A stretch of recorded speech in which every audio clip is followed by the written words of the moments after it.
Hello students, welcome back to your another awaited video. इस video में जैसे कि आपने कहा, हम क्या देखने वाले हैं? हम देखने वाले हैं सारे एनसीईआरटी के एक्सेप्शंस। क्या सारे एनसीईआरटी के एक्सेप्शंस? देखिए, वीडियो का primary focus periodicity, chemical bonding, DNF, थोड़ा बहुत कोऑर्डिनेशन और पी ब्लॉक के ऊपर फोकस्ड रहेगा। यानी कि इनऑर्गेनिक केमिस्ट्री इन जनरल मैं कहूं तो उसके ऊपर ही फोकस रहेगा। मैं एक एक एनसीईआरटी की लाइन तो यहां पे नहीं बताऊंगा, लेकिन आपको संक्षेप में यानी कि समरी में बता दूंगा, बिल्कुल शॉर्ट में बता दूंगा कि क्या चीज वो होने वाली है।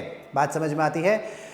आपको एक चीज यहां पे ध्यान रखनी मिलेगी कि आपका ऑर्गेनिक का एक्सेप्शन अलग से करवाया जाएगा, लेकिन ये सिर्फ किसका? ये सिर्फ और सिर्फ इनऑर्गेनिक का है, तो ध्यान से रखिएगा। और एक चीज और देखिए, एक्सेप्शन आपको बता दूं, कोई एक्सेप्शन जैसी चीज होती तो नहीं है। हर चीज का एक रीजन होता है, लेकिन हमारे लेवल के बियॉन्ड यानी कि नीड के लेवल के बियॉन्ड उसको समझना हमारे लिए इंपॉर्टेंट नहीं है। तो अच्छा है कि अगर हम उसे मेमोराइज ही कर लें तो ज्यादा बेनिफिट वो हमें देता है। खैर, बातें बहुत हो चुकी है, चलिए स्टार्ट करते हैं आपके सारे एनसीईआरटी के एक्सेप्शंस। देखिए बेटा, जो पहला ट्रेंड है हमारा वो है हमारा एटॉमिक साइज का। तो पहले देखते हैं कि एटॉमिक साइज हम वेरिएशन उसमें कैसे देखते हैं, फिर उसके कुछ कुछ एक्सेप्शंस देख लेंगे, ठीक है? अच्छा, इसमें बाय द वे मैं आपको कराऊंगा कैसे। पहले पी ब्लॉक का देख लेंगे।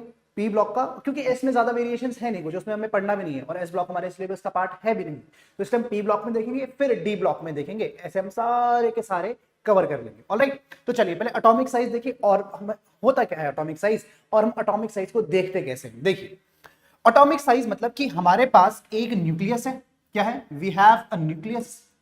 मान लीजिए ऐसा कुछ है, एक पॉजिटिव चार्ज है, और उसके बाहर ये उसकी वैलेंस शेल है। क्या है? ये बाहर उसकी एक वैलेंस शेल हमारे पास प्रेजेंट है।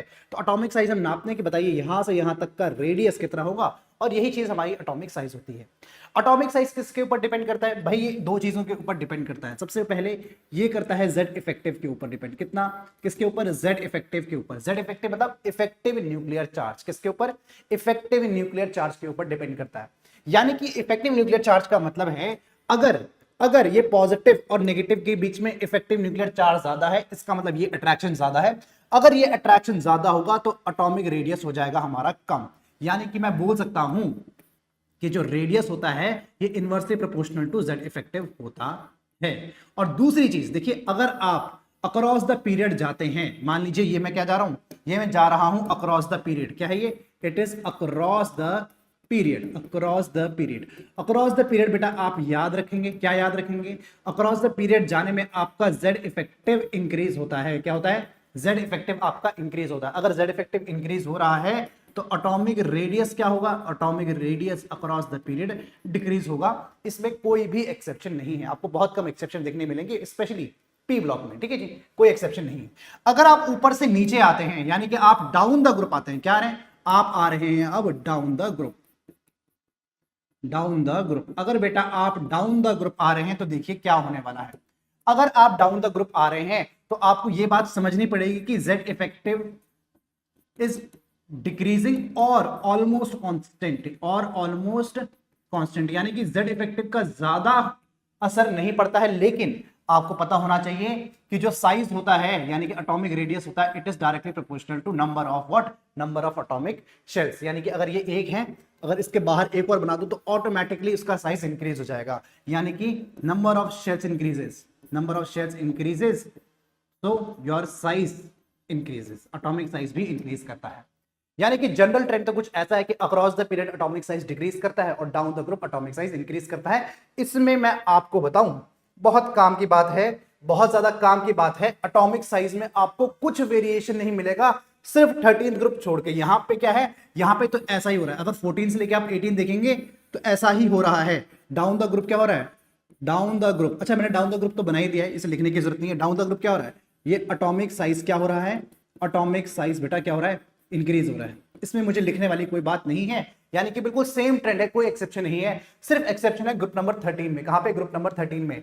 यहां पे आपका गैलियम और एल्यूमिनियम, देखिए नॉर्मली क्या होना चाहिए था? बोरॉन, एल्यूमिनियम, गैलियम, इंडियम और थैलियम, लेकिन यहां पे आपका एक एक्सेप्शन आ रहा है। पहला एक्सेप्शन आपका गैलियम और एल्यूमिनियम के बीच में, इसको याद रखेंगे। एटॉमिक रेडियस का, यानी कि एस और पी ब्लॉक में और कोई वेरिएशन है नहीं। डी में एक छोटा सा है, वो मैं वहीं पे बताऊंगा, लेकिन यहां पे आप देखिए गैलियम और एल्यूमिनियम में एक छोटा सा एक्सेप्शन है।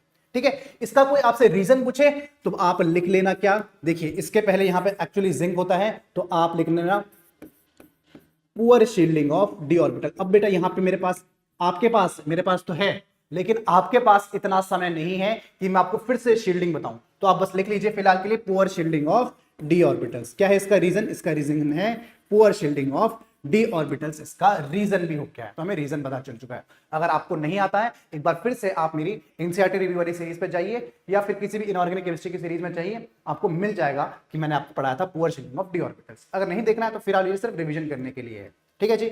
चलिए अगला ट्रेंड की बात करते हैं। अगला ट्रेंड है आयनाइजेशन एनर्जी। तो ट्रेंड क्या है, पहले ट्रेंड की बात करते हैं। देखिए आयनाइजेशन एनर्जी बेटा मतलब समझाने के लिए it is too late now, मैं फटाफट बता देता हूं। आयनाइजेशन का मतलब है कि इलेक्ट्रॉन को उसकी ground state, neutral state, gaseous state से, नॉन बॉन्डेड स्टेट से, वैलेंस शेल से इंफिनिटी तक लेके जाना है। जो एनर्जी हम प्रोवाइड करते हैं वो आयनाइजेशन एनर्जी होती है। हमेशा ये एंडोथर्मिक होती है। Successive ionisation energies always increases. तो इसके बारे में कुछ कुछ पॉइंट थे। आयनाइजेशन एनर्जी का नॉर्मल ट्रेंड देखें तो क्या है, देखिए आयनाइजेशन एनर्जी बेटा अगर Z इफेक्टिव बहुत हाई है, यानी कि हाई फोर्स ऑफ अट्रैक्शन है, तो बहुत हाई आयनाइजेशन एनर्जी होती है। यानी कि ionisation energy is directly proportional to Z effective. And ionisation energy अगर साइज ज्यादा है, अगर साइज ज्यादा है तो आयनाइजेशन एनर्जी कम होगी, आसानी से इलेक्ट्रॉन निकल जाएगा। तो जनरल ट्रेंड तो कुछ ऐसा है, देखिए जनरल ट्रेंड तो कुछ ऐसा है कि जब आप अक्रॉस द पीरियड जाएंगे तो your ionisation energy should increase, increases, it increases. Ionisation energy आपकी इंक्रीज करती है। लेकिन जब आप ऊपर से नीचे आते हैं तो आयनाइजेशन एनर्जी आपकी क्या करती है, डिक्रीज करती है। तो बेटा ये जनरल ट्रेंड तो कुछ ऐसा है, लेकिन हाँ इसमें एक्सेप्शन आपको देखने को मिलते हैं। पहला ही एक्सेप्शन आपका एनसीईआरटी का है, ये रहा वो ग्राफ, बहुत ही फेमस ग्राफ है। आपको यहां पे एक्सेप्शन देखने को मिलता है। क्यों? क्योंकि देखिए आयनाइजेशन एनर्जी एक्चुअली सिर्फ Z इफेक्टिव और देखिए इस पे तो डिपेंड करती है, Z इफेक्टिव और साइज पे तो डिपेंड करती है। एक और फैक्टर है क्या, इलेक्ट्रॉनिक कॉन्फ़िगरेशन पे भी डिपेंड करती है। किस पे? इलेक्ट्रॉनिक कॉन्फ़िगरेशन पे भी डिपेंड करती है। सिर्फ इलेक्ट्रॉनिक कॉन्फ़िगरेशन नहीं, ये आपकी पेनिट्रेशन पावर पे भी डिपेंड करती है। अभी सब कुछ मैं आपको बताता हूं, पेनिट्रेशन पे भी डिपेंड करती है। फॉर एग्जांपल देखिए हम अक्रॉस द, हम लिथियम से नियॉन की तरफ जा रहे थे, हम लिथियम से नियॉन की तरफ जा रहे थे। हमारी एक्सपेक्टेशन क्या थी? हमारी एक्सपेक्टेशन थी कि आयनाइजेशन एनर्जी इंक्रीज करनी चाहिए, और ओवरऑल आप देखेंगे कि इंक्रीज ही कर रहा है। क्या कर रहा है? इंक्रीज ही कर रहा है। लेकिन कुछ कुछ एक्सेप्शन आपको दिखेंगे। कहां पे है? आप देखेंगे एक ये पॉइंट है एक्सेप्शन का और एक ये पॉइंट है इसमें एक्सेप्शन का। तो यहां पे रीजन क्या है इन दोनों एक्सेप्शन के लिए? आप इसमें बनाएंगे क्या, आप इसमें लिखेंगे सबसे पहले इनकी इलेक्ट्रॉनिक कॉन्फ़िगरेशन। आपकी बेरिलियम एटॉमिक नंबर 4 है, it is 1s2 and it is 2s2। आप बोरॉन का बनाएंगे, it is 1s2 2s2 and 2p1। अब ध्यान से देखिए आपको किस इलेक्ट्रॉन को निकालना है, आपको यहां पे इस इलेक्ट्रॉन को निकालना है और यहां से इस इलेक्ट्रॉन को निकालना है। s ऑर्बिटल के जो इलेक्ट्रॉन्स होते हैं, एनसीईआरटी की लाइन है, अपनी मर्जी से मत बोलना कि ये फुलफिल कॉन्फ़िगरेशन है, ये फुलफिल कॉन्फ़िगरेशन नहीं है। क्योंकि ये फुलफिल कॉन्फ़िगरेशन है सर इसलिए इसकी आयनाइजेशन एनर्जी ज्यादा है। अरे भाई अपनी मर्जी से रीजनिंग मत बनाओ। क्या है? ये s ऑर्बिटल में इलेक्ट्रॉन है। s ऑर्बिटल के इलेक्ट्रॉन्स जो होते हैं वो ज्यादा पेनिट्रेटेड होते हैं। कैसे होते हैं? They are more penetrated, they are more penetrated. ये ज्यादा पेनिट्रेटेड है, ठीक है जी। ये हैं आपके ज्यादा पेनिट्रेटेड, ये आपके कम पेनिट्रेटेड हैं। तो यहां पे आपको एनर्जी लगानी पड़ेगी ज्यादा। ऊपर से देखिए नाइट्रोजन और ऑक्सीजन का क्या है। नाइट्रोजन इज एटॉमिक नंबर 7, तो इट इज 1s2 2s2 और 2p3। और यहां देखिए it is 1s2 2s2, it is 2p4।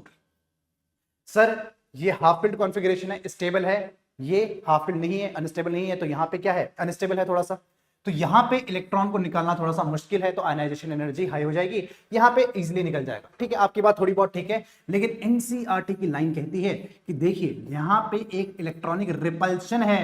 क्या है? यहां पे इलेक्ट्रॉनिक रिपल्शन है। तो इस रिपल्शन के कारण इस इलेक्ट्रॉन को निकालना थोड़ा आसान हो जाता है, बस, ठीक है। तो दो एक्सेप्शन आपने देखे। हाँ बाय द वे आपको बता दूं, this is very important, this is very very important, this is very important. बहुत ही हाई प्रोबेबिलिटी है कि एग्जामिनेशन में आपसे यही वाला ग्राफ पूछा जाए और या फिर यही वाला ट्रेंड आपसे पूछा जाए। तो अक्रॉस द पीरियड वाला आप कर देंगे। चलिए डाउन द ग्रुप वाला देखते हैं, कमाल की चीज है। देखिए पहली बात, एस ब्लॉक में आपको ज्यादा वेरिएशन नहीं देखने हैं, आपको डी में देखेंगे बहुत सारे हम लोग, और पी में भी क्या होता है देखिए आपको यहां से 13 14 15 से आप इलेक्ट्रॉन निकालते हैं। जनरली 16 17 का आप आयनाइजेशन एनर्जी का ट्रेंड नहीं देखते हैं। क्यों? वहां पे इलेक्ट्रॉन गेन एंथैल्पी देखते हैं। वहां से इलेक्ट्रॉन क्यों निकालोगे? आप क्लोरीन को क्लोरीन से इलेक्ट्रॉन क्यों निकालोगे भाई, इसको तो इलेक्ट्रॉन देना पसंद है, ये क्लोरीन इसकी इलेक्ट्रॉन गेन एंथैल्पी देखते हैं। तो आयनाइजेशन एनर्जी हम सिर्फ 3 ग्रुप्स में देखेंगे, 13, 14 और 15। देखिए हमने तो सोचा था कि ऊपर से नीचे जब हम जाएंगे, ऊपर से नीचे जब हम जाएंगे तो क्या होनी चाहिए थी, आयनाइजेशन एनर्जी डिक्रीज होनी चाहिए थी, लेकिन full of variation. Group number 13 examiner को अगर पेपर हार्ड बनाना है तो इस ग्रुप से क्वेश्चन आएगा आपका। कौन सा, ग्रुप नंबर 13 से ही क्वेश्चन आएगा। देखिए क्या है, बोरॉन, थैलियम, गैलियम, एल्यूमिनियम और इंडियम, ये है आपका ऑर्डर। ठीक है, देखिए यहां पे ग्रुप का एक्चुअली नाम मैं आपको बताऊं क्या था, बोरॉन, एल्यूमिनियम, गैलियम, इंडियम और थैलियम। यहां पे कुछ नहीं, बस थैलियम एक बहुत बड़ी जंप मार देता है और गैलियम को तो एल्यूमिनियम के ऊपर होना ही था, एटॉमिक साइज का भी फैक्टर यहां पे आता है। ठीक है, तो इस चीज को बस ऑर्डर को अब इसका कुछ नहीं कर सकते बेटा, ये आपको ऐसे ही याद रखना पड़ेगा, चाहे आप ऐसे ग्राफिकली याद रख लो या डायरेक्ट अगर आप याद रखना चाहते हैं आप वो भी रख सकते हैं। एग्जामिनर आपसे डायरेक्ट पूछेगा कि ग्रुप नंबर 13 में सबसे कम आयनाइजेशन एनर्जी किसकी होती है, तो वो होती है इंडियम। होनी किसकी चाहिए थी, थैलियम की होनी चाहिए थी, लेकिन होती किसकी है, इंडियम की होती है। ठीक है, इसी तरीके से हम ग्रुप नंबर 14 देखेंगे, कार्बन, सिलिकॉन, जर्मेनियम, लेड और टिन। बस कहां पे वेरिएशन आया, टिन और लेड में। एक सेकेंड, जर्मेनियम, ओहो ये टिन होगा बच्चे, this will be tin, this will be tin. तो बहुत ही शानदार क्वेश्चन, एक वेरिएशन, मैं क्या कर रहा हूं, वेरिएशन वाले पॉइंट मार्क कर दे रहा हूं। देखिए ये आपका वेरिएशन है, यहाँ पे कार्बन, सिलिकॉन, जर्मेनियम बिल्कुल ठीक है, यहां तक कोई प्रॉब्लम नहीं है। यहां पे होना चाहिए था टिन और यहां पे होना चाहिए था लेड। बस आप ये याद रखिएगा, यहां पे आपको एक वेरिएशन देखने को मिलता है। ग्रुप नंबर 15 में कोई वेरिएशन नहीं, नाइट्रोजन, फास्फोरस, आर्सेनिक, एंटीमनी और bismuth, no problem at all, ये ग्रुप में नो वेरिएशन एट ऑल है। ठीक है, तो आपके लिए एक जगह पे ये कंपाइल हो चुके हैं, आप इसे देखेंगे तो एक बारी में याद आ जाएगा। ये पीडीएफ में आपके साथ शेयर कर दूंगा, तो आपको क्या करना है, आपको सिर्फ पॉइंट ऑफ वेरिएशन देखना है और कुछ भी याद नहीं रखना है। ये क्वेश्चन तो बहुत इजी हो जाएगा अगर ग्रुप नंबर 14 से आता है। ठीक है, तो ग्रुप नंबर सर 16 और 17 में क्या देखना है भाई, उसमें देखनी है आपको इलेक्ट्रॉन गेन एंथैल्पी। क्या देखनी है, उसमें देखनी है आपको इलेक्ट्रॉन गेन एंथैल्पी। कैसे देखेंगे, देखिए इलेक्ट्रॉन गेन एंथैल्पी भी क्या होती है, देखिए इलेक्ट्रॉन गेन एंथैल्पी यानी कि आपको इलेक्ट्रॉन को ऐड करवाना है बेटा। ये भी जो आपकी नेगेटिव इलेक्ट्रॉन गेन एंथैल्पी, सबसे पहली बात आपको इस साइड में कंफ्यूजन ना हो, जो आपकी नेगेटिव इलेक्ट्रॉन गेन एंथैल्पी अगर हाई होगी, इसका मतलब इलेक्ट्रॉन इजीली, एक कंपाउंड क्या कर सकता है, एक एटम इजीली इलेक्ट्रॉन को एक्सेप्ट कर सकता है और वो बहुत सारी एनर्जी निकाल रहा है। यानी कि अगर नेगेटिव इलेक्ट्रॉन गेन एंथैल्पी अगर हाई है, इसका सीधा सीधा मतलब है it can easily accept electron, it can easily accept electron, वो आसानी से इलेक्ट्रॉन को एक्सेप्ट कर रहा है। ठीक है, इस बात का बहुत अच्छे से आप ख्याल रखें। और देखिए हमको पता है कि ये किस पे डिपेंड करती है बेटा, negative electron gain enthalpy is directly proportional to Z effective. यानी कि अगर जेड इफेक्टिव बहुत हाई है तो बहुत अच्छे से इलेक्ट्रॉन को अट्रैक्ट करेगा अपनी तरफ, तो फिर क्या होगा, ज्यादा एनर्जी रिलीज हो जाएगी। और दूसरी चीज जो हम पढ़ते ही आए थे कि negative electron gain enthalpy is inversely proportional to size. यानी कि इसका ट्रेंड भी कैसा होगा, मैं यहां पे लिख देता हूं, इसका ट्रेंड जो होगा it will be same as ionisation energy. जो आयनाइजेशन एनर्जी का ट्रेंड होगा वही इसका भी ट्रेंड होने वाला है। लेकिन मैंने कहा था कि इसमें 16th और 17th में क्या है, एक्सेप्शन आते हैं। देखिए क्या एक्सेप्शन है, होना क्या चाहिए था, यहां पे होना चाहिए था कि सल्फर, यहां पे ऑक्सीजन का ज्यादा होना चाहिए था। ऑक्सीजन ऊपर से नीचे, देखो क्या होना चाहिए था, ऊपर से नीचे इलेक्ट्रॉन गेन एंथैल्पी क्या करती है, डिक्रीज करती है। Negative electron gain enthalpy decrease करती है, तो सबसे ज्यादा किसका होना चाहिए था, ऑक्सीजन का होना चाहिए था, लेकिन यहां पे सबसे कम ऑक्सीजन का है। ऐसा क्यों है भाई, इंटर इलेक्ट्रॉनिक रिपल्शंस बहुत हाई होते हैं। क्या होते हैं इसमें, inter electronic repulsions are high, inter electronic repulsions इसमें बहुत हाई होते हैं। सिमिलरली आप यहां पे देखेंगे तो पॉइंट यही है आपका वेरिएशन का पॉइंट, बाकी सब ठीक है, कोई प्रॉब्लम नहीं है। अगर आप एक और वेरिएशन यहां पे नोट करेंगे तो एक वेरिएशन यहां पे भी आता है फ्लोरो और क्लोरो में। सबसे ज्यादा आप इस चीज को हमेशा नोट कर लीजिए कहीं पे कि chlorine has maximum negative electron gain enthalpy in the whole periodic table. ठीक है भाई, क्लोरीन की पूरी पीरियोडिक टेबल में maximum negative electron gain enthalpy होती है। होनी चाहिए थी फ्लोरीन की, लेकिन होती किसकी है, क्लोरीन की होती है। ऐसा क्यों होता है, वही same reason, small size high inter electronic repulsions, उसमें इलेक्ट्रॉन ऐड करना इज अ डिफिकल्ट टास्क। ज्यादा फर्क नहीं होता है but still it is greater. ठीक है जी, ठीक है। अब देखिए आप एनसीईआरटी एक बार खोल के देखेंगे तो आपको नजर आएगा 18th ग्रुप, और सबके सब क्या होते हैं इसमें, पॉजिटिव होते हैं। क्या होते हैं, पॉजिटिव इलेक्ट्रॉन गेन एंथैल्पी होती है सबकी। अब आप देखेंगे कि सबसे कम पॉजिटिव किसकी होगी, सबसे कम पॉजिटिव होगी इसमें हीलियम की, सबसे कम पॉजिटिव। हम increasing negative electron gain enthalpy की तरफ जा रहे हैं तो सबसे कम पॉजिटिव आपकी हीलियम की आएगी। बाकी ऑर्डर बिल्कुल रेगुलर है, ऊपर से नीचे इंक्रीज ही कर रही है। क्या कर रही है, इंक्रीज ही कर रही है electron, negative electron gain enthalpy. ठीक है, यानी कि ये कम पॉजिटिव की तरफ बिहेव कर रहा है। क्या ये, it is more positive, it is more positive and it is what, it is least positive, it is least positive. ये वैल्यू लगभग +48 के आसपास रहती है किलो जूल पर मोल, और ये वैल्यू लगभग +107 के आसपास ऐसी कुछ वैल्यू आती है। आप लोग डेटा चेक कर लेना, बट डेटा कुछ इस तरीके से ही है। ठीक है, तो ऐसे नोबल कैसे सवाल नहीं आता, सवाल आएगा तो यहां से आएगा या फिर यहां से आएगा, यहीं से दो जगह से सवाल की प्रोबेबिलिटी हाई होती है। ठीक है जी, चलिए अगली प्रॉपर्टी डिस्कस करते हैं, इलेक्ट्रोनेगेटिविटी। देखिए क्या है इलेक्ट्रोनेगेटिविटी की, अगर मैं बात करूं तो इलेक्ट्रोनेगेटिविटी बेटा किस पे डिपेंड करती है, एक्चुअली ये दोनों का कल्मिनेशन है, आयनाइजेशन एनर्जी और इलेक्ट्रॉन गेन एंथैल्पी का। किसका, आयनाइजेशन एनर्जी और इलेक्ट्रॉन गेन एंथैल्पी का ये कल्मिनेशन है। यानी कि ये भी क्या करती है, अगर आप अक्रॉस द पीरियड जाते हो तो इलेक्ट्रोनेगेटिविटी आपकी क्या करती है, ये इंक्रीज करती है। Across the period electronegativity increase करती है, और ऊपर से नीचे जाने में आपकी इलेक्ट्रोनेगेटिविटी डिक्रीज करती है। बहुत बड़ा एप्लीकेशन है इसका एक चीज, यानी कि आपका यहां पे इस साइड जो होगा, ये जो फ्लोरीन है आपका, इट इज मोस्ट इलेक्ट्रोनेगेटिव। क्या है, इट इज मोस्ट इलेक्ट्रोनेगेटिव। और यहां पे जो आपका सीजियम है, क्या है caesium, it is most electro positive या फिर लीस्ट इलेक्ट्रोनेगेटिव। ठीक है, आप एक चीज और देखेंगे, ऐसे में अगर आप डायगोनली की तरफ ऊपर जाएंगे तो आपका नॉन मेटालिक कैरेक्टर इंक्रीज होगा। क्या होगा, आपका नॉन मेटालिक कैरेक्टर इंक्रीज होगा। यानी कि जो आपकी इलेक्ट्रोनेगेटिविटी होती है, it is directly proportional to non metallic character. और अगर आप डायगोनली ऊपर से नीचे आते हैं तो आप बोल सकते हैं कि आपका मेटालिक कैरेक्टर इंक्रीज होगा। क्या होगा, आपका मेटालिक कैरेक्टर इंक्रीज हो जाएगा। ठीक है, तो इस चीज का ही बहुत अच्छे से ध्यान रखेंगे। इलेक्ट्रोनेगेटिविटी में कोई वेरिएशन आता है नहीं, ज्यादा अगर आप अक्रॉस द पीरियड देखेंगे तो ज्यादा वेरिएशन उसमें नहीं मिलेंगे आपको। लेकिन हाँ 13th ग्रुप तो भाई गजब है। 13th ग्रुप में तो आप देखो, अगर आपको, मैंने आपसे कहा था कि एग्जामिनर अगर क्वेश्चन पेपर को डिफिकल्ट बनाता है तो 13th ग्रुप से ही सवाल आएगा। देखिए आपका होना चाहिए था क्या, आपका होना चाहिए था कुछ इस तरीके से, आपकी इलेक्ट्रोनेगेटिविटी इंक्रीज करनी चाहिए थी। मतलब आपकी सबसे ज्यादा किसकी होनी चाहिए थी, बोरॉन की होनी चाहिए थी, सबसे ज्यादा बोरॉन की होनी चाहिए थी, और सबसे लीस्ट किसकी होनी चाहिए थी, थैलियम की होनी चाहिए थी। किसकी, थैलियम की। लेकिन बोरॉन के बाद क्या आ चुका है, थैलियम, और लीस्ट इलेक्ट्रोनेगेटिविटी किसकी है, एल्यूमिनियम की है। आप ग्रुप 13 में एक नोट कर लीजिए, यहां से बेटा सवाल बनने की बहुत हाई प्रोबेबिलिटी है। यहाँ पे आप नोट करके भी लिख सकते हैं, NOTE नोटी, कि aluminium, aluminium has least electronegativity in group 13, in group 13। या फिर इस स्टेटमेंट को ऐसे भी कहा जाता है, aluminium is most metallic, metallic, या फिर आप बोल दो most electropositive, most electro positive in group 13।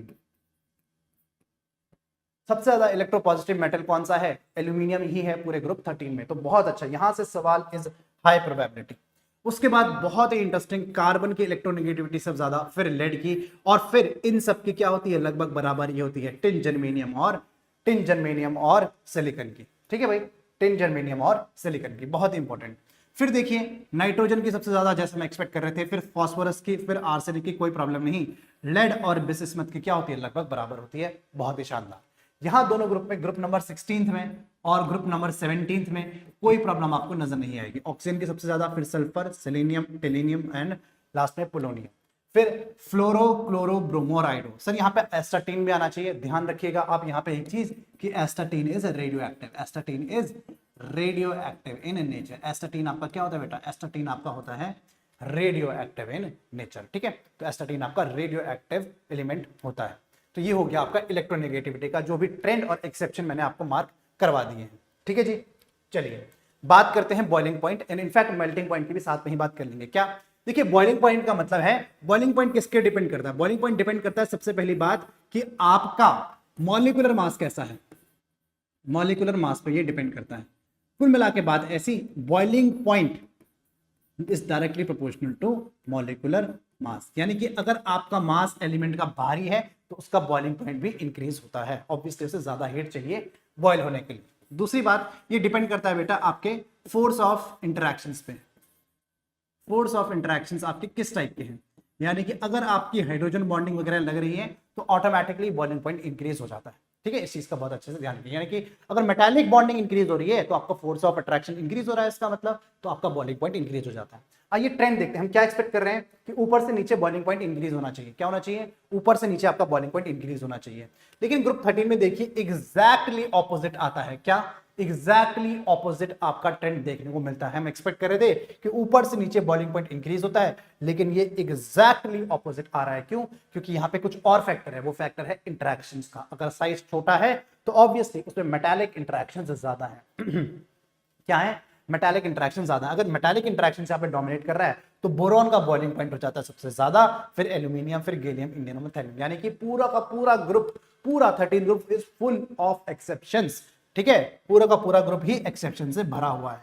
बात करते हैं 14 ग्रुप की, इसमें भी देखिए चीजें बिल्कुल उल्टी हो रही है, मतलब बिल्कुल तो नहीं लेकिन लगभग। आप देखेंगे सिलिकॉन को ऊपर होना चाहिए था, लेकिन सिलिकॉन आ गया हमारा बेटा नीचे। बॉइलिंग पॉइंट आप लोगों सर कार्बन, भाई कार्बन बॉयल नहीं होता है, इस तरीके से उसका बॉइलिंग पॉइंट का कोई मतलब बनता नहीं है। फिर देखिए यहां पे भी एक्सेप्शन है और यहां पे भी। इस दो ग्रुप को आप अच्छे से याद कर लीजिए, 13 और 14। उसके बाद चीजें बहुत आसान है। कैसे आसान है? देखिए ऊपर से नीचे इंक्रीज करना चाहिए था बॉइलिंग पॉइंट, हाँ बिल्कुल सही बात है सर, इंक्रीज ही कर रहा है, नाइट्रोजन, फास्फोरस, आर्सेनिक। लेकिन यहां पे चेंजेस आ रहे हैं, एक्सेप्शन को मैंने अलग कलर से पहले से ही मार्क कर रखा है। क्यों ये एक्सेप्शन आ रहे हैं? ये एक्सेप्शन इसलिए आ रहे हैं क्योंकि देखिए आपका जो आपका जो बेसिस मेथ होता है, बेसिस मेथ होता है, उसका साइज बहुत बढ़ चुका है, उसका साइज बहुत इंक्रीज हो चुका है। अगर साइज इंक्रीज हो चुका है तो फोर्स ऑफ अट्रैक्शन बहुत वीक हो रहा है। अगर साइज बढ़ा है, फोर्स ऑफ अट्रैक्शन कम हो रहा है, तो बेसिस मेथ का आपका बॉइलिंग पॉइंट हो जाता है कम, ठीक है। तो दोनों फैक्टर साथ में लग रहे हैं, किसका? मॉलिक्यूलर मास और फोर्स ऑफ अट्रैक्शन वाला, ठीक है। ऑक्सीजन की बात करें, इस वाले ग्रुप 16 ग्रुप की बात करें, इसमें आपको सिर्फ एक एक्सेप्शन यहां पे, सेम टू सेम जैसे आपने बेसिस में तो लेड में देखा था, सेम टू सेम टीपो, लास्ट में पहले टेलोरियम आना चाहिए था, फिर पोलोनियम आना चाहिए था, यानी कि 15th और 16th में बॉइलिंग पॉइंट में सेम ही ऑर्डर आपको देखने को मिलेगा, सेम ही एक्सेप्शन आपको देखने को मिलेगा, रीजन भी इसका सेम ही है। आप 17th ग्रुप में देखेंगे तो ध्यान रखिएगा, इसमें जो आपके ग्रुप 17 वाले होते हैं, ये कैसे होते हैं? ये बॉन्डेड स्टेट में होते हैं, यानी कि फ्लोरीन फ्लोरीन F2 की तरह मिलता है। यहाँ पे आपको कोई एक्सेप्शन बेटा आपको देखने को नहीं मिलेगा, ऊपर से नीचे क्या हो रहा है, आपका बॉइलिंग पॉइंट इंक्रीज ही हो रहा है। सिमिलरली आपको 18 ग्रुप में भी कोई एक्सेप्शन देखने को नहीं मिलेगा, ऊपर से नीचे आपका बॉइलिंग पॉइंट इंक्रीज ही हो रहा है, नो एक्सेप्शन एट ऑल, ठीक है। इस बात को अच्छे से ध्यान रखेंगे। चलिए अगर आपका ये हो जाएगा तो बात करते हैं मेल्टिंग पॉइंट की। मेल्टिंग पॉइंट में बेटा आपको सेम फैक्टर नजर आएंगे, यानी कि अगर आपके कोई भी अगर आपका मेल्टिंग पॉइंट, क्या बोलते हैं कि मेल्टिंग पॉइंट हाई है, मेल्टिंग पॉइंट हाई होता है जब आपका एटॉमिक साइज इंक्रीज होता है, यानी कि अगर आपका एटॉमिक साइज ज्यादा है तो मेल्टिंग पॉइंट भी ऑब्वियसली थोड़ा सा ज्यादा ही होता है। दूसरा, फिर से इंटरैक्शंस वाली बात आ चुकी है, इंटरैक्शंस वाली बात आ चुकी है कि इसके इंटरैक्शंस क्या होने चाहिए, हाई होने चाहिए, तो मेल्टिंग पॉइंट भी हाई होगा। तीसरी इसमें बहुत काम की बात है कि इसका लैटिस अगर स्ट्रॉन्ग है, लैटिस एनर्जी अगर हाई है तो मेल्टिंग पॉइंट भी हाई होगा, यानी कि अगर बहुत अच्छा लैटिस बना है, यानी कि इसका मतलब है पैकिंग एफिशिएंसी। किसकी बात कर रहा है? ये बात कर रहा है बेटा पैकिंग एफिशिएंसी की, पैकिंग एफिशिएंसी की, यानी कि बहुत अच्छा लैटिस अगर है, अगर बहुत अच्छा लैटिस है तो क्या होगा? मेल्टिंग पॉइंट भी हाई होगा। उस इंटरैक्शंस को आपको तोड़ना पड़ेगा, और इंटरैक्शंस को अगर आप तोड़ेंगे तो मेल्टिंग पॉइंट ऑब्वियसली हाई हो जाएगा, ठीक है। बात करते हैं ग्रुप 13 की, देखिए क्या है, गैलियम, इंडियम, थैलियम, एल्यूमिनियम और बोरॉन। फिर से आपको एक्सेप्शन से भरा हुआ ग्रुप के मिलेगा, तो बस ग्रुप 13 को आप याद कर लीजिए, मैक्सिमम क्या ही देगा, ग्रुप 13 का ही तो दे देगा। अगर आपको ये याद होगा बाकी सारे तो आसान है, ठीक है।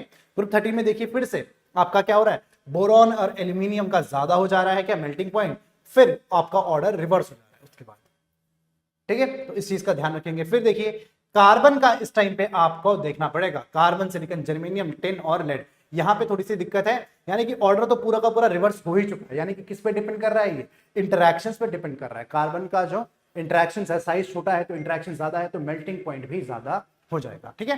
ग्रुप 15 की बात करते हैं, देखिए कोई एक्सेप्शन नहीं था, बस एक चीज आप देखेंगे कि बिस इसमत बीच में आ चुका है, क्या बिस इसमत बीच में आ चुका है। यहां पे सिमिलर, जैसे देखो ग्रुप 16 में तो बॉइलिंग पॉइंट, आप मैं यहां पे लिख देता हूं boiling point and melting point, and melting point का सेम ऑर्डर है। क्या है? इसका बिल्कुल सेम ऑर्डर है, कोई एक्सेप्शन नहीं है।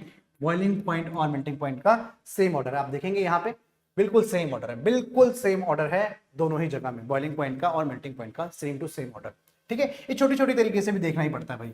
ये भी बिल्कुल सेम है, ये भी बिल्कुल सेम है, यानी कि 16, 17 और 18 में बॉइलिंग पॉइंट, आप लिख दीजिए 16, 17 और 18 में बॉइलिंग पॉइंट और मेल्टिंग पॉइंट का बिल्कुल सेम ऑर्डर है, कोई भी उसमें दिक्कत नहीं है। यानी कि प्रॉब्लम कहां पे है, यानी कि बेस्ट ग्रुप आपसे अगर हाईएस्ट प्रोबेबिलिटी है इस बार कि ग्रुप नंबर 15 से क्वेश्चन पूछा जाए, क्योंकि नीट 2024 में जो सवाल आया ग्रुप नंबर 16 से आया है, ठीक है, उसके बॉइलिंग पॉइंट से आया है। तो अब जो सवाल है बहुत ही हाई प्रोबेबिलिटी है ग्रुप 15 से आएगा। हाँ, अगर पेपर डिफिकल्ट बनता है तो कहां से आएगा? ग्रुप 13 से आएगा। ठीक है, ध्यान रखिएगा इस बात का। चलिए अब बात करते हैं, ये मैंने एक्सेप्शंस आपको पी ब्लॉक में बता दिए, इससे ज्यादा एक्सेप्शंस आपसे कुछ नहीं पूछ सकता। अब आप बात करते हैं थोड़े से डी ब्लॉक की, क्या क्या एक्सेप्शंस उसमें हो सकते हैं। तो डी ब्लॉक की बात करूं बेटा, डी ब्लॉक में आप मुझे ऐसा, मेरा ऐसा मानना है कि इनऑर्गेनिक केमिस्ट्री का सबसे डिफिकल्ट चैप्टर डी ब्लॉक ही है। बहुत सारा डेटा है, बहुत सारा, ह्यूज अमाउंट ऑफ डेटा, आपको बहुत सारी चीजें याद करनी पड़ती है। कुछ चीजें हम लॉजिक से याद करेंगे और कुछ हम डायग्रामेटिकली, जिसका लॉजिक हमें याद नहीं रहेगा एग्जामिनेशन में, और कुछ क्या करेंगे फिर हम देखेंगे डायग्रामेटिकली समझने की कोशिश करेंगे कि हम कैसे याद रख सकते हैं। ठीक है, क्योंकि वैल्यूज तो बेटा याद करना कोई मतलब नहीं बनता है, वैल्यूज डेटा याद नहीं रखना, या तो लॉजिक याद रखो या फिर इस टाइप का, जैसे ग्राफ बन गया एटॉमिक रेडियस का, ऐसे याद रखिए। ठीक है, तो चलिए स्टार्ट करते हैं। देखिए एटॉमिक रेडियस की बात करें अक्रॉस, देखिए डी की 3D की बात कर रहे हैं, सपोज किसकी बात करें हम? 3D की बात कर रहे हैं। किसकी बात कर रहे हैं? 3D की बात कर रहे हैं। तो क्या एक्सपेक्ट करते हैं? हमारी एक्सपेक्टेशन ये थी कि across the period atomic size decrease करता, और जो कि डिक्रीज कर भी रहा है, कहां तक? एक पॉइंट तक वो डिक्रीज कर भी रहा है। लेकिन उसके बाद आप देखेंगे ये ऐसा हो जाता है, यहाँ पे यहां तक सेम रहता है, और उसके बाद आप देखेंगे कि ग्राफ हल्का सा ऊपर की तरफ जा रहा है। कहां जा रहा है? हल्का सा ऊपर की तरफ जाता है, यानी कि यहाँ पे इंक्रीजिंग हो रहा है। क्या हो रहा है? इंक्रीजिंग हो रहा है। देखिए अगर मैं इन बात की एलिमेंट्स की बात करूं, ये एलिमेंट्स है कौन कौन से, तो देखिए जिन पे ये सेम है, ये एक्चुअली आयरन, कोबाल्ट और निकल है। क्या है? दीज आर फीकोनी। आप याद रखेंगे कैसे? फीकोनी। इनका एटॉमिक रेडियस लगभग बराबर आता है, और जहां पे ये ग्राफ इंक्रीज कर रहा है, ये कौन से एलिमेंट्स है? यहाँ पे ये है बेटा कॉपर, और ये है आपका जिंक। इनके केस में आपका एटॉमिक रेडियस हो जाता है इंक्रीज, और ये तो ऊपर से नॉर्मल से ऑब्वियसली ये स्कैंडियम से मैंगनीज तक तो डिक्रीज हो ही रहा है, नो प्रॉब्लम एट ऑल। ठीक है, इसमें कोई प्रॉब्लम नहीं है। अब देखिए दिक्कत वाली बात ये है कि आपसे एग्जामिनर क्वेश्चन कैसे पूछ सकता है? एक तो ये हो सकता है कि डायरेक्ट ऑर्डर पूछ ले, दूसरा आपको ये ऐसा हो क्यों रहा है इसकी रीजनिंग। देखो पहले हाफ में जो रीजनिंग है वो क्या है, यहाँ पे मैं आपको देखो पूरा एक्सप्लेन नहीं करूंगा, अगर आपको पूरा देखना है आप एनसीईआरटी रिव्यू या फिर डी ब्लॉक का जो मेरा चैप्टर है उसको फिर से देख सकते हैं।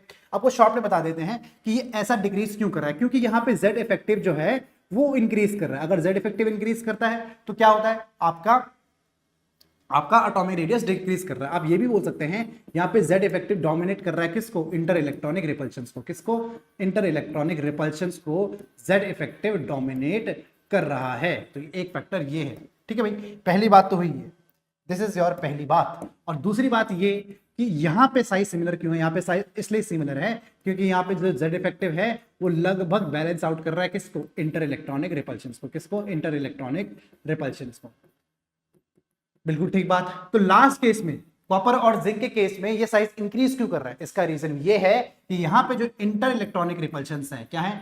इंटर इलेक्ट्रॉनिक रिपल्शंस जो है यहाँ पे वो डोमिनेट कर रहे हैं किसको? वो डोमिनेट कर रहे हैं जेड इफेक्टिव को, इसलिए ये साइज करके हमारा इंक्रीज। बिल्कुल सही बात, नो प्रॉब्लम एट ऑल, कोई दिक्कत वाली बात नहीं है। चलिए बात करते हैं एंथैल्पी ऑफ एटमाइजेशन और मेल्टिंग पॉइंट की। तो देखिए इन दोनों को मैं एक साथ समझाता हूं। देखो क्या चीज है इन दोनों में। मेल्टिंग पॉइंट मैं आपको ऑलरेडी समझा चुका हूं किसके ऊपर डिपेंड करती है बेटा। मेल्टिंग पॉइंट डिपेंड करता है किसके ऊपर? ये डिपेंड करता है इंटरेक्शंस के ऊपर, और इनफैक्ट किसके ऊपर डिपेंड करता है? इंटरेक्शंस के ऊपर डिपेंड करता है। यानी कि अगर मैं ट्रांजिशन मेटल की बात करूं तो इसका मतलब है ये मेटालिक बॉन्डिंग के ऊपर डिपेंड करता है। किसके ऊपर? मेटालिक बॉन्डिंग के ऊपर डिपेंड करता है। यानी कि अगर मेटालिक बॉन्डिंग बेटा हाई है, मेटालिक बॉन्डिंग अगर अच्छी है तो आपका मेल्टिंग पॉइंट भी अच्छा होगा, यानी कि हाई होगा।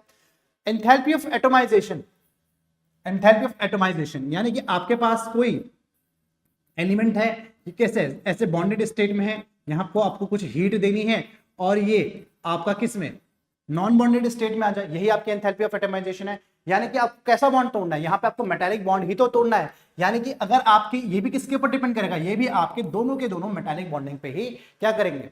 डिपेंड करेंगे। तो आपकी एक्सपेक्टेशन क्या थी? आपकी एक्सपेक्टेशन कुछ ऐसी थी कि सर देखिए अगर मेरे पास D1 कॉन्फ़िगरेशन क्या है, देखिए अगर मेरे पास D1 कॉन्फ़िगरेशन तो मेरे पास एक इलेक्ट्रॉन है, D2 कॉन्फ़िगरेशन है तो मेरे पास 2 फ्री इलेक्ट्रॉन है ऐसे, D3 है तो मेरे पास 3 है, 1 2 3, D4 है तो मेरे पास कितने हैं, 1 2 3 और ये 4 है, और D5 है तो ये कुछ ऐसे हैं, 1 2 3 4 5, और D6 है तो कुछ ऐसे 1 2 3 4 5 और 6, और इसी तरीके से अगर मैं लास्ट में अगर D10 लिख दूं, क्या मैं सीधा D10 लिख रहा हूं, तो आप समझ सकते हैं कि इसमें कुछ भी फ्री इलेक्ट्रॉन आपको नहीं दिखेंगे।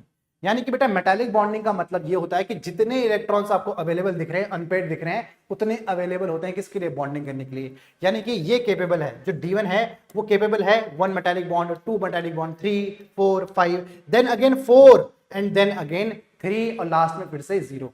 यानी कि हम एक्सपेक्ट कर रहे थे कि मेटालिक बॉन्ड का ऑर्डर कुछ ऐसा आना चाहिए, कुछ ऐसा आना चाहिए। यानी कि हमने D1 से स्टार्ट किया, हमने D10 पे खत्म किया और टॉप पे हमारा D5 रहेगा। ऐसा ही कुछ एक्सपेक्ट कर रहे थे, हाँ ये हमारी एक्सपेक्टेशन थी, लेकिन ये हो जाती है एक्सपेक्टेशन हमारी रॉन्ग। दिस इज रॉन्ग, ये गलत है। क्यों गलत है, आइए आपको इसका एक्सप्लेनेशन देते हैं। यहाँ पे एक छोटा सा एक्सेप्शन आता है D5 के केस में, दोनों के लिए सेम है, चाहे वो मेल्टिंग है चाहे एटोमाइजेशन है। कुछ ग्राफ आता है इस तरीके से, एक डिप आपको देखने को मिलता है। क्या देखने को मिलता है, एक डिप आपको देखने को मिलती है, ठीक है। ये क्या है, ये है एक्चुअली आपका Mn, क्या है आपका मैंगनीज। तो मैंगनीज में आपको ये डिप देखने को क्यों मिलती है भाई, मैंगनीज एक D5 कॉन्फ़िगरेशन है। कैसी है, मैंगनीज एक D5 कॉन्फ़िगरेशन है। कोई भी कंपाउंड बॉन्डिंग करेगा, क्यों, कोई भी कंपाउंड बॉन्डिंग इसलिए करता है ताकि उसको स्टेबिलिटी रीच हो जाए, स्टेबिलिटी के लिए तो बॉन्डिंग हो रही है। लेकिन D5 तो बेटा ऑलरेडी स्टेबल है, D5 इज ऑलरेडी स्टेबल, ये पहले से ही स्टेबल है। अगर D5 पहले से ही स्टेबल है तो ये मेटालिक बॉन्डिंग ज्यादा अच्छी नहीं करता है, इसीलिए आपको ये डिप देखने को मिलता है। तो ध्यान रखिएगा मेल्टिंग पॉइंट और एंथैल्पी ऑफ एटोमाइजेशन में जो ग्राफ आपका एक्सपेक्टेशन कैसी थी, एक्सपेक्टेशन आपकी थी ऐसी, लेकिन ये आपको नहीं मिलता है, मिलता आपको ये है, ठीक है। तो वो आपकी एक्सपेक्टेशन थी, ऐसा नहीं मिला, मिला नीचे वाला व्हाइट वन, ठीक है। कर लेंगे ये वाला। चलिए बात करते हैं अगले पॉइंट की, स्टैंडर्ड रिडक्शन पोटेंशियल। कुछ नहीं कर सकते, सबसे डिफिकल्ट यही है, यहां से सवाल भी आता है और इसको याद करना बहुत डिफिकल्ट है, इसीलिए मैंने आपको ग्राफिकली एक्सप्लेन करना चाहता हूं कि किस तरीके से होता है। देखिए स्टैंडर्ड रिडक्शन पोटेंशियल यानी कि E0 आप M2 प्लस से M प्लस तक जा रहे, M0 तक जा रहे हैं, यानी कि मेटल 2 प्लस से मेटल की तरफ जा रहे हैं। इसकी वैल्यू बेटा सबके लिए क्या होती है, सबके लिए नेगेटिव ही होती है। 3D है, क्या है कि 3D एलिमेंट्स हैं, सबके लिए नेगेटिव वैल्यू है, एक को छोड़ के। पहला सवाल किसको छोड़ के, कॉपर को छोड़ के, इट इज प्लस 0.34। वैल्यू याद रखने की जरूरत नहीं है, बस आपको मैं ऐसे बता रहा हूं कि प्लस 0.34 वोल्ट होती है।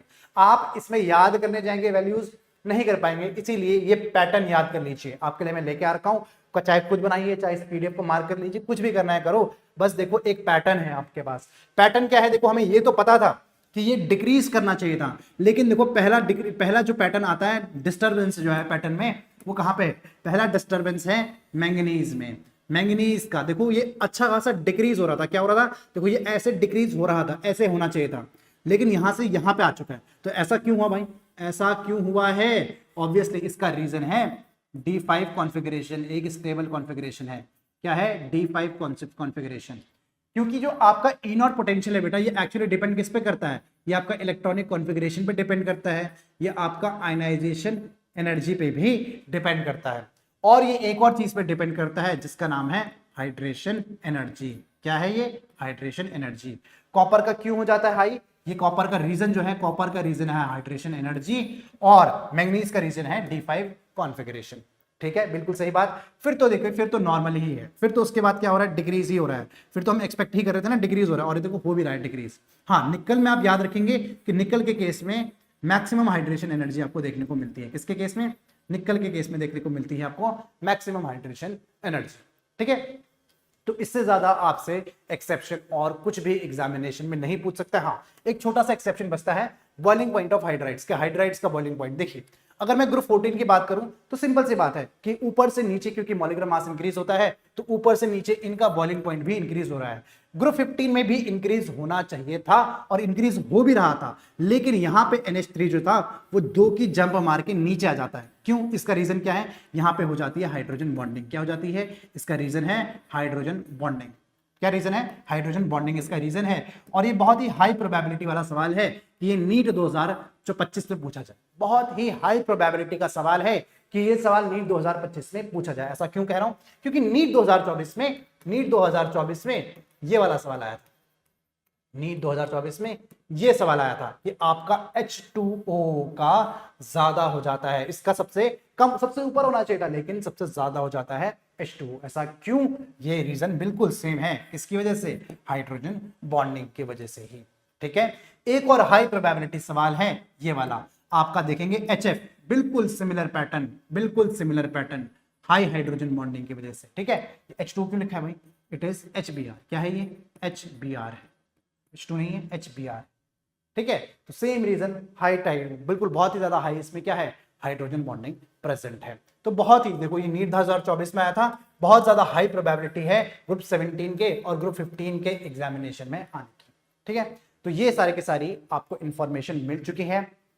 आई होप सारे के सारे एक्सेप्शन आपको समझ में आए होंगे। देखिए एक्सेप्शन पढ़ना बहुत इंपॉर्टेंट है, लेकिन एक्सेप्शन से पहले आपको रेगुलर ट्रेंड भी पता होना चाहिए। तो बहुत इंपॉर्टेंट है, पहले रेगुलर ट्रेंड जानिए। अच्छा, एक चीज लिख के रखिए, इट इज 100% श्योर, ये बिल्कुल पक्की बात है, श्योर शॉट है बिल्कुल। अगर एक्सेप्शन एग्जामिनेशन में आएगा तो वो भी एनसीईआरटी से ही आएगा। ऐसा नहीं है आपसे कुछ और पूछ के, एनसीईआरटी से ही सब कुछ आपसे पूछा जाएगा। तो उसमें आप बेफिक्र रहिए, एनसीईआरटी को बहुत अच्छे से देखिए। ये वीडियो से आप एक मतलब मिनिमम 1 क्वेश्चन, वैसे तो एक से ज्यादा, देखिए मिनिमम 1 क्वेश्चन तो एक्सेप्शन से ही हो गया, मिनिमम 1 क्वेश्चन एक्सेप्शन से ही हो गया। लेकिन मैंने आपको क्या बताया? मैंने आपको रेगुलर ट्रेंड भी बताया। तो रेगुलर ट्रेंड से भी आप एक क्वेश्चन तो मान के ही चलिए, तो 2 क्वेश्चन तो इजीली आपके आधे घंटे में बन चुके हैं। तो आई होप आपको ये समझ में आया होगा, पूरा का पूरा ट्रेंड समझ में आया होगा, उसके एक्सेप्शन समझ में आएंगे। कमेंट करके बताइए कि सर क्या हमें समझ में आया और हमें क्या चाहिए। आप लोगों ने डिमांड की थी कि सर इसके आप हमें एक्सेप्शंस बता दीजिए, इनऑर्गेनिक केमिस्ट्री में ट्रेंड्स के क्या क्या एक्सेप्शन। आपकी ये भी डिमांड थी कि सर फिजिकल केमिस्ट्री के फॉर्मूले बता दीजिए, तो वो भी मैं आपके लेकर लेके आता हूँ। फिजिकल केमिस्ट्री के सारे फॉर्मूले, उस पर हो सकता है एक एक दो सवाल भी, पूरा रिवीजन हो जाएगा मस्त बढ़िया से, कोई प्रॉब्लम नहीं है। कुछ और अगर आपकी डिमांड है तो फटाफट कमेंट कर दीजिए, सर ये टॉपिक बता दो, छोटे छोटे टॉपिक्स बता दो, टॉपिक का नाम भी लिख दो, सर ये पढ़ा दो, तो सब आपके लिए क्लियर कर लिया जाएगा। I hope you like the session. Subscribe कर दीजिए, लाइक कर दीजिए, कमेंट कर दीजिए भर भर के। Thank you very much.